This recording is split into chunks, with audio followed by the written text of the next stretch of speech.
Another life lost and a dozen more people hurt in shootings across the city in just the last 24 hours. One of those people was a man who was attending a memorial service in Brooklyn for two teenagers killed while playing basketball. CBS 2's Natalie Duddridge reports. Candles and flowers now surrounded by shell casings. Last night, a shooting broke out at a vigil for two teens killed by gun violence.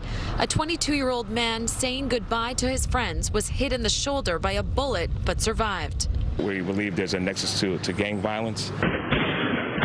This surveillance video of Sunday's shooting was released by police. You can hear multiple shots fired and see a man hanging out the sunroof of a Honda CR-V, shooting at a group of people on the basketball court on Vermont Street. I heard the shots, 6 shots, 5 shots, and I turned around and the bodies were on the ground. 3 teens were hit by bullets. A 17-year-old survived, but 16-year-old Clymer Mendez of Brooklyn was shot in the head and died at the scene. 18-year-old Antonio Villa was also shot in the head and died at the hospital. Police believe the men were the intended targets. Most people have not wanted to talk to us on camera out of fear, worried about retaliation. That's one of the things that we're seeing is there's a reluctancy to talk to the police department.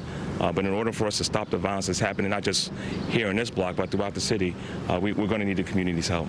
Yesterday alone, there were 10 more shootings in New York City with 12 victims and 1 fatality. The most recent stats from NYPD CompStat show shooting victims are up nearly 80%. So far this year, there have been 919 people shot compared to 515 last year. Mayor de Blasio said again today he is cracking down. NYPD is using new strategies, moving officers where the need is greatest.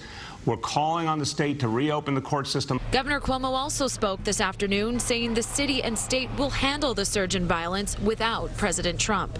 I don't think the answer is the president sending in federal troops. I don't believe there's any legal rationale for that. I don't believe it would be helpful. Back in Brooklyn, police are still looking for the suspects in both Sunday and Monday shootings.